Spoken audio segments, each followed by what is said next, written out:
Ok, muito bom. Bem-vindos novamente. Semana passada a gente estava quase no final do capítulo um. A gente trouxe aquele conceito de que o grande Hidush do Tânia, o Yesod, sobre o qual ele baseia tudo, é a gente lembrar que nós não somos um, somos dois. Não é apenas um Yetzer Hará, e sim toda uma Nefesh. E a gente é essa Nefesh. A gente começou a explorar um pouquinho sobre essa Nefesh, e ele começou a falar primeiro, essa Nefesh é a origem dos quatro Yesodot Raim. Esses são os quatro elementos, Esh, Ruach, Maim, Afar, que deles vêm todos os tipos de Yetzer Hará, todos os tipos de Midot Raot. Depois ele acrescentou, como se fosse que de passagem, de que nós, Yehudim, nós temos dentro do nosso Nefesh Abahamit, nós temos um aspecto único que destaca a gente dos não-judeus. E essa parte do Tânia é uma parte que levanta muita polêmica. Conversando inclusive com o Yitzhak uma vez, ele falou que alguém uma vez desistiu de estudar o Tânia justamente por isso. Então, eu acho que aqui cabe uma introdução para a gente poder entender o contexto, para a gente saber o que que a gente vai ler. O que que o Tânia vai falar aqui? Em palavras simples, ele vai falar, olha, quem é Yehudi, ele tem um Tov, e quem não é Yehudi, ele tem Bahem Tov Klal. Na verdade, ele vai falar isso da Gemara, baseado na Gemara, que Chol Tivu de Avin Umot Haolam Legarmayu Avdim. Todos os Tov, todas as coisas positivas que um não-judeu, um gentil, ele faz para ele mesmo. E algumas frases parecidas. Então, o que que vai dizer? De que a origem do Nefesh, de um não Yehudi, é um Nefesh que vem das Klipot e Sitra Achra, ve'en bahem tov klal. Então, isso, claro, obviamente desperta para a gente bastante, talvez para alguns polêmica, outros revolta, outros falta de compreensão. Então, ao longo dos anos, cada vez eu fui procurando e tentando cavar mais respostas para explicar essa parte do Tânia, acho que vocês já devem ter ouvido. E a mais recente que eu vi, eu achei a mais honesta e a mais simples, é de que o Alter Rebbe, as palavras que eu ouvi isso justamente do Rabino Simon Jacobson, ele dá um shiur de Tânia semanal todo Motzei Shabbat, com explicações simples, mas ele fala, a gente tem que olhar o contexto do que a Gemara está falando e de que a gente está falando. E basicamente, ele falou, não estou procurando aqui de alguma maneira, tentar dar desculpas ou tentar enrolar. Ele falou simplesmente, os goim, na maioria das épocas, eram goim rechaim. Se a gente for olhar ao longo das gerações, Bechol Dor Vador, Omdim Aleinu Lechaloteinu, isso aconteceu literalmente na maioria das épocas, com poucas exceções na história, talvez Shlomo HaMelech e assim por diante. Então, o que acontece? A maioria dos goim ao longo das épocas, eles eram chamados realmente En Bahem Tov Klal. Se você for pegar o contexto histórico nosso, sempre foi assim. E ele trouxe uma Sihá do Rebbe interessante, de que o Rebbe fala que hoje temos, não é à toa que hoje se começou a campanha de Sheva Mitzvot Nem Noach, porque até essa geração era impossível. Você vai o quê? Ensinar Sheva Mitzvot Nem Noach para aquele cara que quer te matar? Então, a geração mais atual, o Rebbe fala que nós nos enquadramos, muitos, estou dizendo, os goim, muitos deles se enquadram naquilo que se chama Hassidei Umot Haolam. Hassidei Umot Haolam é aquilo que o Rambam descreve para a gente, aqueles devotos do mundo, que Yesh Laem Chelek Leolam Haba, eles têm uma parte no mundo vindouro, diferente da visão de outras religiões. Nós somos o povo escolhido, todo mundo vai morrer, quem não aceitar a nossa religião, muito pelo contrário. A gente fala que se os goim fizerem a parte deles, não só que eles vão ter uma vida boa nesse mundo, mas eles também têm o Helek Leolam Haba.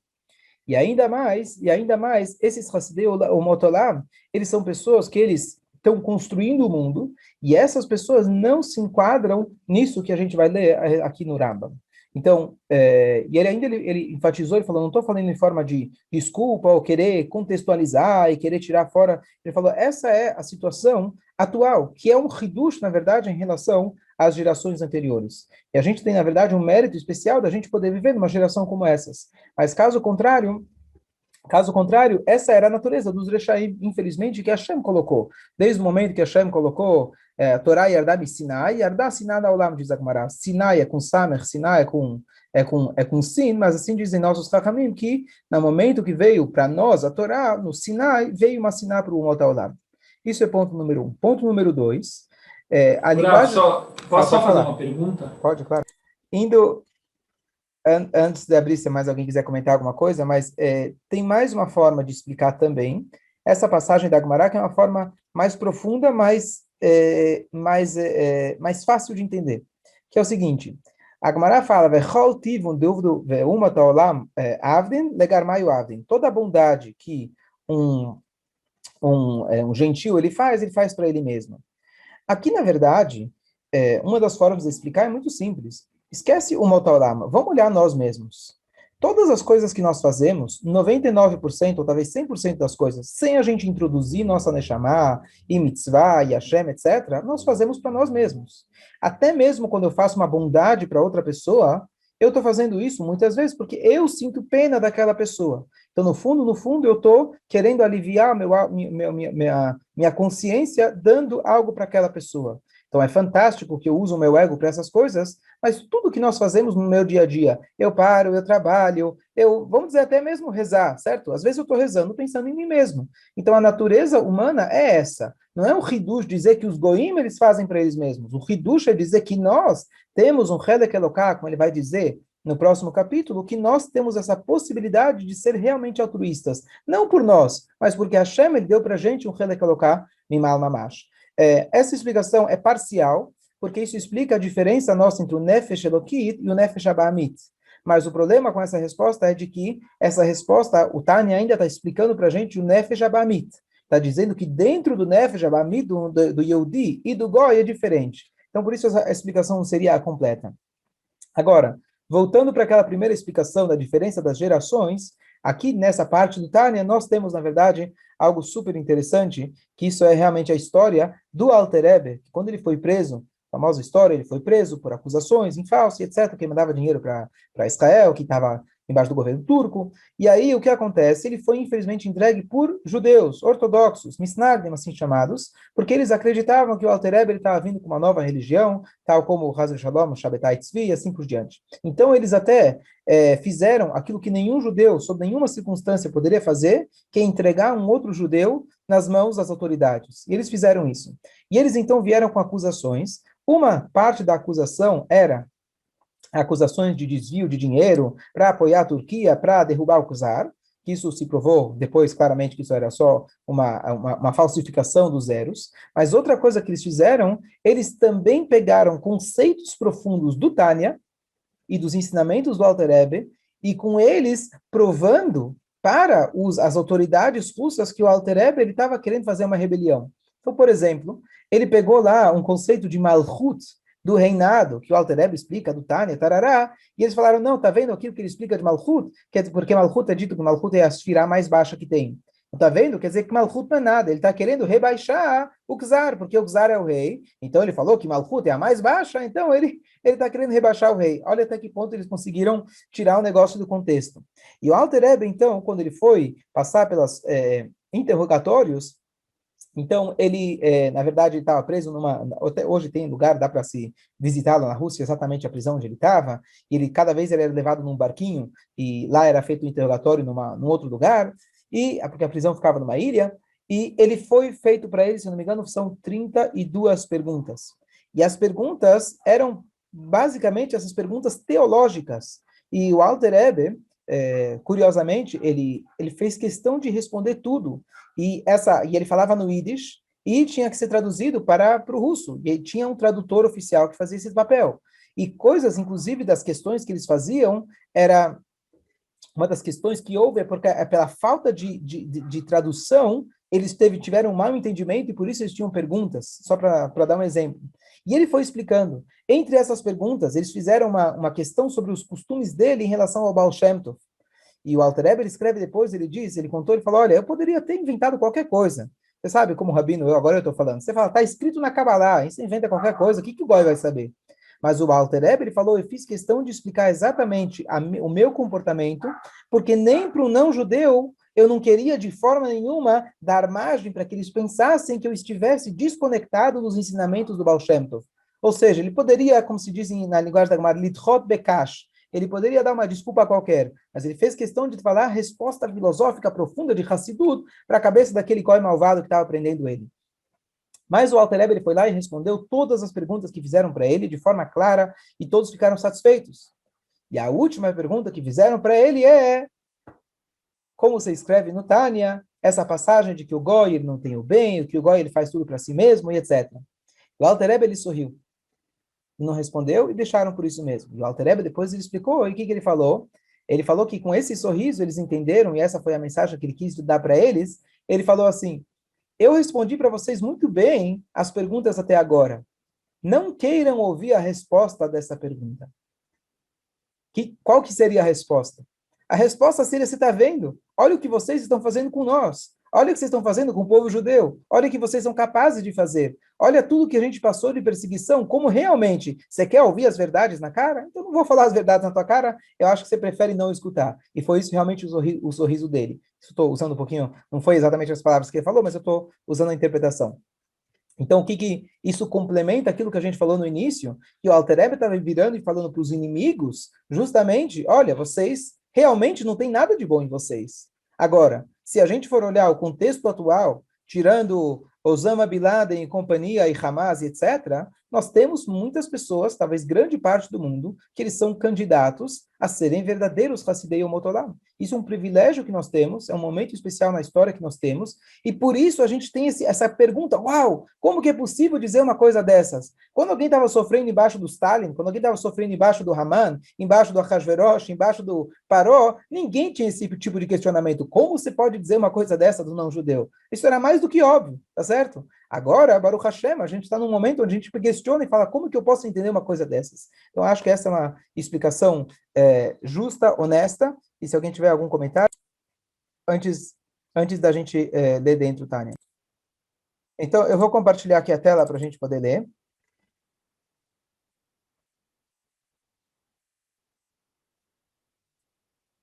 Vegam midot avot, aqui a gente parou semana passada. E também midot avot, shebeteva kol Israel betoldotam, que está na natureza de todo Israel.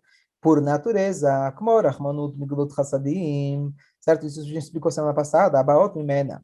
Que Israel, nefesh zu de klipa, klipa noga. Essa nefesh nossa de Bnei Israel, ela vem de klipa. Mas qual klipa? Se chama uma klipa noga. O que quer dizer klipa tova? Noga, sheyesh ba gam kentov. Existem dois tipos, duas categorias de klipot. Klipot chamado Sitra Achra, Shalosh Klipot Atmiot, que é aquilo que é mal completo, e tem aquilo que se chama Klipot Noga. Mais para frente o Tani vai explicar mais. Que esse Klipat Noga, ela é a ponte, na verdade, de conexão entre o Tov e o Ra. Então ela é composta dos dois. Vihi Misod Etzadat Tovara, que a gente pode explicar daqui a pouco um pouco mais. E ela vem desse conceito, desse princípio de Etzadat Tovara. Hashem, que nafshot umotaolam, mas as nafshot dos povos do mundo. Interessante que no Tânia, o original, estava escrito aqui nafshot, o motov de gilurim, aqueles que são idólatras. E, na verdade, o que ele quis escrever era o motaolam. Por quê? Porque se ele tivesse escrito o motaolam, não teriam permitido, a gráfica não teria permitido, pela censura que tinha, nunca ele poderia ter impresso o Tânia. Mas agora que já tem, né, agora não tem mais esse problema, então essa é a linguagem do Tânia que ele quis escrever.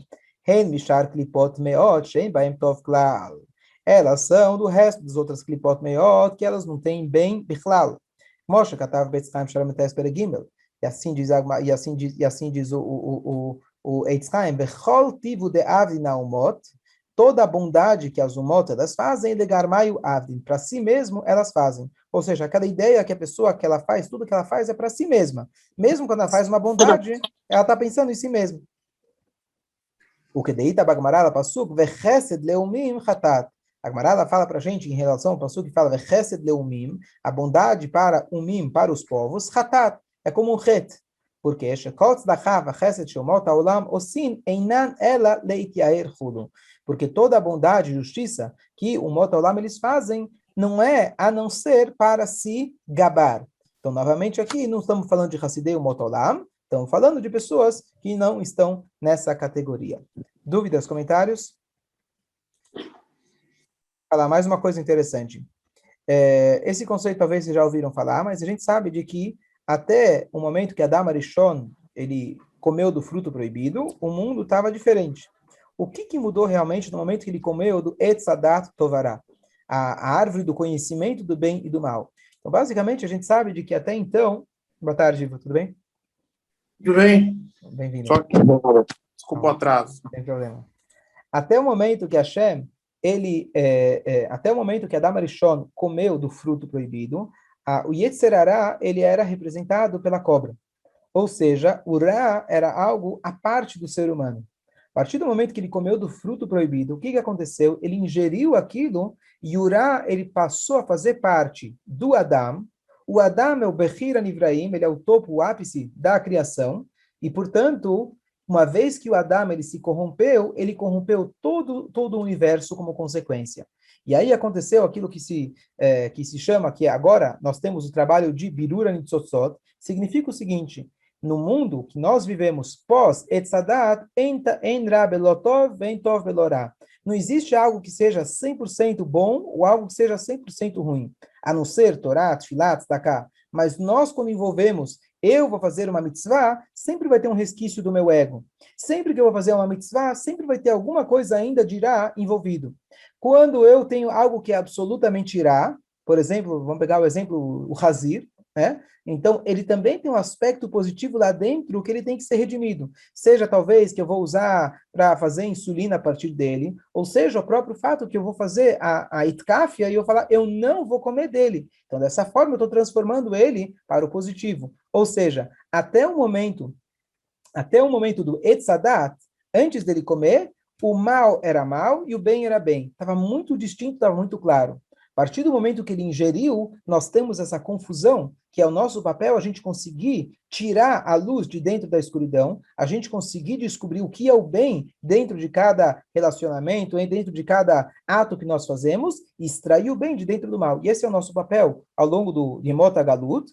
Quando nós chegar, a gente vai terminar toda esse filtro, da gente separar o bem e o mal. Então isso é o Inado Etzadat Tovará. Por isso ele fala, Klipat Noga, essa clipá intermediária, o Tov vará, porque o Klipat Noga, ele nada mais é do que uma ponte intermediária entre o mundo de Klipot, entre o mundo negativo e o mundo positivo. E mais para frente, depois a gente vai explicar isso melhor, qual que é a diferença entre as Klipot. Mas essa era a explicação geral. Alguma dúvida, comentário? Ok. Só para concluir, ontem, complementando aquilo que o Yitzhak estava perguntando, e para a gente ter na ponta da língua, ontem eu estava conversando com uma pessoa e ele falou que incomoda bastante, que eu comentei em algum shiur, que a gente é o povo escolhido. E incomoda, é difícil para a gente falar e etc. Tudo bem. Então, primeiro eu mandei para ele, eu tenho um shiur inteiro a respeito disso, mas eu falei para ele uma frase que, pelo menos para ele, foi bem importante, então só queria compartilhar com vocês, que quando a gente fala de Nefesh Elokit, a gente é diferente, etc., eu falei para ele uma frase muito bonita que eu escutei, que é a seguinte: o símbolo, talvez, do Egito seria as pirâmides. E o símbolo judaico é uma menorá. O que significa a pirâmide? A pirâmide de pessoas, por exemplo, a pirâmide de poder significa que eu tenho na base os escravos, em cima eu tenho os capatazes, em cima eu tenho os ministros, em cima eu tenho os ministros mais importantes, os conselheiros, em cima, pisando em cima de todo mundo e fazendo bem, o que entende, estava o Paró. Então ele sentava em cima de todo mundo e ele era o mais, digamos assim, acomodado e folgado. No povo judeu, a liderança é justamente o contrário. Como que funciona a nossa liderança? A gente fala que justamente para a semana passada, Moshe Rabbeinu foi o mais humilde da face da terra. Se ele foi o maior líder, se ele foi o maior Navi, por que ele é o mais humilde? Porque para nós o caminho é o contrário. Moshe Rabbeinu, ele está embaixo da menorá. A menorá na diagonal, que é assim que era a menorá. Então, o que acontece? Ele fica como um ponto embaixo, dando suporte para todos aqueles que estão em cima. Então, ele não é aquele rei que fala, vocês fazem o que eu mando e eu fico à vontade para fazer o que eu quero. Pelo contrário, a responsabilidade que ele tem é muito maior do que todos os outros. E ele é aquele que dá sustentação, o tzadik, é só do lama, a gente falou nesse mesmo capítulo, o tzadik, ele é o alicerce do mundo, ele está embaixo de todo mundo. Então, quando você pergunta o que significa povo escolhido não é como você entende, que é como o Paró que está em cima da pirâmide se achando melhor que os outros. Muito pelo contrário, nós estamos aqui com uma missão distinta da gente dar suporte para todo o universo. Então, isso é uma coisa que ajuda bastante as pessoas entenderem. Talvez, isso é minha conclusão, talvez por isso realmente que a gente sempre foi pisado por todo mundo. A gente está embaixo de todo mundo. A gente é inquebrável. Então, ao longo das gerações, as pessoas vão tentando destruir a gente. Mas aqui a gente continua. Então, a ideia de escolhido ou ser diferente, ou tudo aquilo que a gente falou, não é que eu sou melhor e por isso eu posso pisar em cima de você. Pelo contrário, eu estou aqui para dar estrutura para o mundo todo. A minha responsabilidade é muito maior e eu tenho que aguentar muito mais. Nós fomos escolhidos para não ser.